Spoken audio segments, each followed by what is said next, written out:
எல்லாருக்கும் வணக்கம். நான் மருத்துவர் ஷேக் அலாவுதீன், சிறுநீரக மருத்துவ நிபுணர் பேசுகிறேன். ஒவ்வொரு வருஷமும் 2வது வார வியாழக்கிழமை பொதுவாக சிறுநீரக வேர்ல்டு கிட்னி டே கொண்டாடுவது வழக்கம். ஒவ்வொரு வருஷமும் ஒவ்வொரு கருத்துரு இருக்கும், தீம் சொல்லுவாங்க. ஒவ்வொரு கருத்து இருக்கும். அதை வச்சு it's not a celebration day, it is a awareness day. எப்படி பப்ளிக்காக இருக்கட்டும், ஒரு ஹெல்த் பாலிசி மேக்கர்ஸாக இருக்கட்டும், அவங்களுக்கு ஒரு அவேர்னஸ் டே. அதனால தான் இந்த டேயை பின்பற்றுறோம்.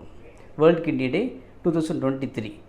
இந்த வருஷத்துடைய கருத்து தீம் என்னன்னு பார்த்தீங்க அப்படின்னா, health for all, preparedness for the unexpectedness and the supporting the vulnerable population. So இதுதான் இந்த வருஷத்துடைய தீமாக இருக்குது.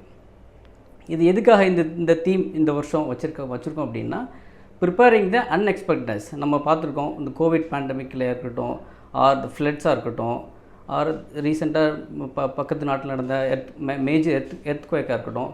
ஸோ இதெல்லாம் யார் அதிகமாக பாதிக்கப்பட்டாங்க அப்படின்னு பார்த்தீங்க அப்படின்னா, த மோஸ்ட் வல்னரபிள் பீப்புள்.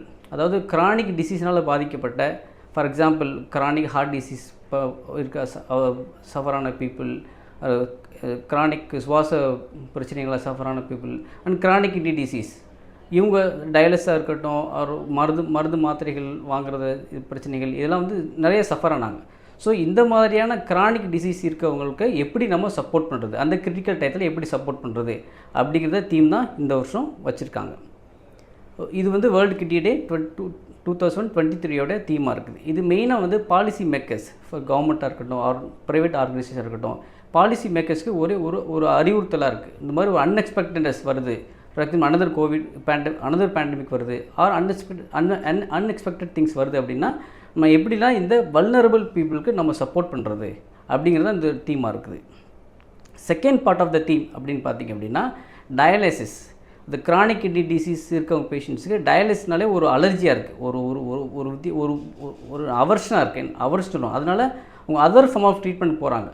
அதனால் இந்த டயாலிசிஸ்னால் என்ன, அதனுடைய பெனிஃபிட்ஸ்லாம் என்ன, அதனுடைய என்னென்ன சேலஞ்சஸ்லாம் வரும் அப்படிங்கிறத பப்ளிக்கு கொண்டு போகிறது இந்த ஒரு செகண்ட் தீமாக இருக்குது. இந்த கிட்னி டேயோட செகண்ட் தீமாக இருக்குது. இந்த டயாலிஸோட பெனிஃபிட்ஸ் அப்படின்னு பார்த்தோம் அப்படின்னா, டயாலிசிஸ் இது ஒரு கிட்னி செயலில் இருந்ததுனால வரக்கூடிய வேஸ்ட் ப்ராடக்ட்லாம் ரிமூவ் பண்ணக்கூடிய ஒரு தீர்வாக இருக்குது. இதனால் அவங்களுடைய ஹெல்த் வாழ்நாள் அதிகமாகும். அவங்களுடைய ஹெல்த் பெனிஃபிட்ஸ் நிறையா இருக்குது இந்த டயாலிசிஸ்னால். இதில் முக்கியமான ஒரு சேலஞ்சஸ் என்ன அப்படின்னு பார்த்தோம் அப்படின்னா, மெயினாக இந்த தீமுடைய ரிலேட்டட் பார்த்தோம் அப்படின்னா நியூட்ரிஷன். ஸோ நல்ல நியூட்ரிஷன் அவங்களுக்கு கிடைக்கணும் அப்படின்னா, நல்ல டயாலிசிஸ் பண்ண மூலமா, நல்ல நியூட்ரிஷன்ஸ், நல்ல பேலன்ஸ் டயட் எடுக்கிற மூலமா இதை நம்ம இது சரி பண்ண முடியும். இதெல்லாம் விட்டுட்டு, ஸோ இனிமேல் ஒரு ரீசெண்டாக ஒரு கவர்மெண்ட், தமிழ்நாடு கவர்மெண்ட் இனிஷியேட்டட் ஒரு சர்வே பண்ணாங்க தமிழ்நாட்டில். அந்த சர்வே பார்த்திங்கன்னா எல்லா டிஸ்ட்ரிக்ட்லையும் கவர் பண்ண ஒரு சர்வேயாக இருந்தது. இந்த சர்வேயில் ஒரு கிட்னி டிசீஸ் எத்தனை பேருக்கு கிட்னி டிசீஸ் இருந்தது பார்த்தோம் அப்படின்னா 8.7%. அதாவது 100ல் 9 பேருக்கு கிட்னி ப்ராப்ளம் இருந்ததாக இந்த சர்வேயில் கண்டுபிடிச்சிருக்கிறாங்க. இது ரொம்ப ஷாக்கிங்கான ஒரு விஷயம். இந்த 9 பேர்த்துக்குள்ள 2 பேர்த்துக்கு தான் சிம்டம் இருக்குது, மீதி 7 பேர்த்துக்கு சிம்டமே இல்லாத டிசீஸ். இந்த சிம்டம் உள்ளவங்க சீக்கிரமே ஹாஸ்பிட்டலுக்கு வந்துடுவாங்க. ஸோ ஏர்லியாகவே கண்டுபிடிச்சிடலாம், அவங்க ஏர்லியாகவே ட்ரீட்மெண்ட் ஸ்டார்ட் பண்ணிடலாம். ஸோ என் ஸ்டேஜ், அது டயாலிசிஸ் போகிற அளவுக்கு போக விடாமல் நம்ம தடுத்துட முடியும். மீதி இருக்க 7 பேர், 9ல் 7 பேருக்கு எந்த சிம்டமும் இல்லை அப்படிங்கிற ஒரு ஷாக்கிங்கான நியூஸ் இது. ஸோ இது எப்படி நம்ம ஏர்லியாக கண்டுபிடிக்க முடியும் அப்படிங்கிற பற்றின ஒரு சின்ன பதிவு இது. அடுத்து ஒரு பார்த்தோம் அப்படின்னா, அந்த 100ல் 9 பேரில் 50% மேலே கிட்னி டிசீஸ் பாதிக்கப்பட்டவங்களுக்கு என்ன காரணம்னு கூட தெரியலை அப்படிங்கிற ஒரு முக்கியமான நியூஸாக இருக்குது. ஸோ அதனால் என்ன காரணம்னு தெரியல, சிம்டம் இல்லாமல் இருக்க இந்த வகையான நோய்களை ஆரம்பத்தில் கண்டுபிடிச்சோம் அப்படின்னா, அதை கடைசி நாள்பட்ட நோய் ஆகாமல் தடுத்துட முடியும் நம்மளால். இதை இந்த ரீசெண்டாக நடந்த சர்வேயோட சாராம்சமாக இருக்குது. இப்போ ஒரு ஜென்ரலாக எப்படி நல்ல ஒரு கிட்னி ஹெல்த்தை நம்ம பாதுகாக்க முடியும் அப்படிங்கிற ஒரு டிப்ஸ், 8 வகையான டிப்ஸ் சொல்கிறாங்க, எப்படி நம்ம கிட்னியை நல்ல முறையாக பாதுகாத்துக்க முடியும். ஃபஸ்ட்டு டிப் என்னன்னு கேட்டிங்கன்னா, be alert, active and fit. இதுதான் தாரக மந்திரம்.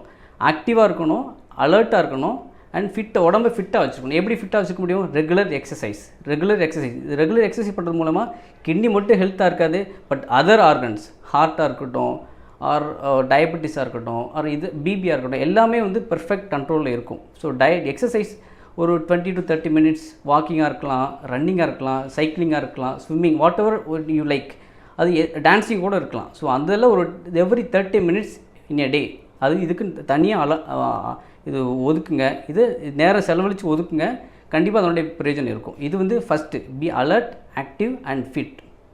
செகண்ட் பார்த்தோம் அப்படின்னா control your sugar. So blood sugar இருக்கவங்களுக்கு சுகரை வந்து ஒரு சர்டன் லிமிட், அந்த ஒரு சர்டன் லிமிட்டுக்குள்ளே வச்சுருக்க வேண்டியது ரொம்ப அவசியமாக இருக்குது.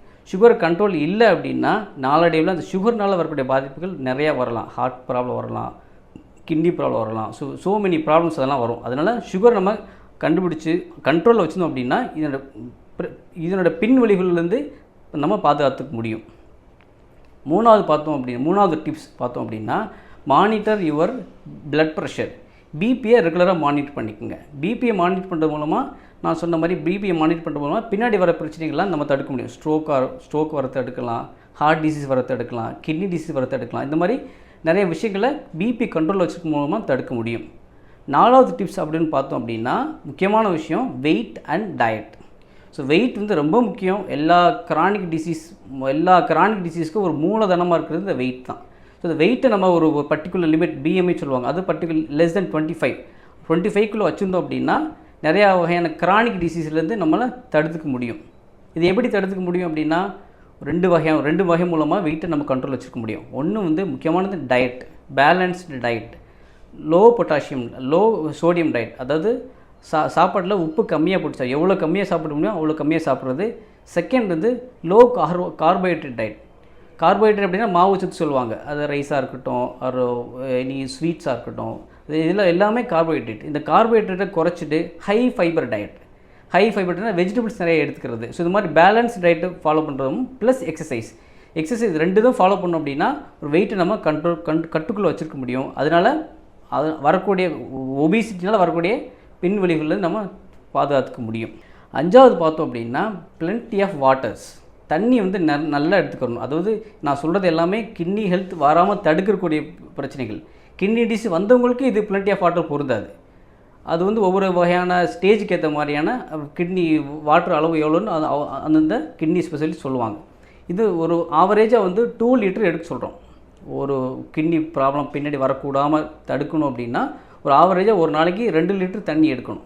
தண்ணி எடுத்துக்க மூலமாக நம்ம கிட்னியை நல்ல ஒரு ஹைட்ரேஷன் ஸ்டேட்டஸில் வச்சுருக்கலாம். அதனால் கிட்னி ப்ராப்ளம் பின்னாடி வராமல் நம்மளால் தடுக்க முடியும். 6வது பார்த்தோம் அப்படின்னா ஸ்மோக்கிங் வந்து ஒரு முக்கியமான ஒரு ஃபேக்டர். அது ஈஸியாக வந்து ஒரு அசால்ட்டாக விட்டுட்டு போயிடுவோம், பட் அந்த மாதிரி இருக்க முடியாது. இது ஸ்மோக்கிங்கை குறைச்சிட்டு ஸ்டாப் பண்ணுறது மூலயமா பல வகையான கிட்னி டிசீஸாக இருக்கட்டும், ஹார்ட் டிசீஸாக இருக்கட்டும், சுவாச கோளாறு நோய்கள் இருக்கட்டும், எல்லாத்துலேருந்து இதில் நம்ம பாதுகாக்க முடியும். 7வது பார்த்தோம் அப்படின்னா over the counter medications. For example போய் நம்ம மெடிக்கலில் போயிட்டு முட்டு வலிக்கு மாத்திரை, பெயின் கில்லர்ஸ் போடுறதா இருக்கணும். ஃபீவருக்கு அசால்ட்டாக போயிட்டு நம்ம மெடிக்கல் ஷாப்பில் ஓன் மெடிசின்ஸ், பெயின் கில்லர் போடுறதா இருக்குது. இதெல்லாம் வந்து கிட்னியை பாதிக்கக்கூடிய விஷயங்களாக இருக்குது. ஸோ இது வந்து கிட்னியை பாதிக்கும், பிபி அதிகப்படுத்தும், நிறைய விஷயங்கள் இது உண்டு பண்ணும். அதனால் அந்த மாதிரியான மெடிசின்ஸை மருத்துவர் ஆலோசனை இல்லாமல் தவிர்த்து கொள்வது நல்லது. கடைசி 8வது விஷயம் அப்படின்னு பார்த்திங்கன்னா ரெகுலராக கிட்னி செக்கப். ஒரு கிட்னியை ரெகுலராக யாரெல்லாம் ரிஸ்கில் இருக்காங்களோ, சுகர் பேஷண்ட்டாக இருக்கட்டும், பிபி பேஷண்ட்டாக இருக்கட்டும், ஒபிசியாக இருக்கும், இவங்களாம் வந்து ரெகுலராக கிட்னி செக்கப் பண்ணிக்கிட்டே இருந்தோம் அப்படின்னா ஆரம்பத்திலே கண்டுபிடிச்ச முடியும். ஏற்கனவே சொன்ன மாதிரி இந்த சர்வே படி 9ல் 7 பேருக்கு எந்த சிம்டமே இல்லாமல் கிட்னி டிசீஸ் இருக்குது. ஸோ அவங்களாம் ஆரம்பத்திலே நம்ம ரெகுலர் செக் பண்ணி கண்டுபிடிச்சோம் அப்படின்னா அது ஆரம்பத்திலே கண்ட்ரோல் பண்ணிட முடியும். லேட் ஸ்டேஜில் போயிட்டு வராமல் கிட்னி டயாலிசிஸ், டிரான்ஸ்பிளான்ட்லாம் போகிறதுக்கு முன்னாடியே இதை கண்டுபிடிச்சிட்டோம் அப்படின்னா அதை ஈஸியாக கட்டுக்குள்ளே வச்சுருக்க நல்லதாக இருக்கும்.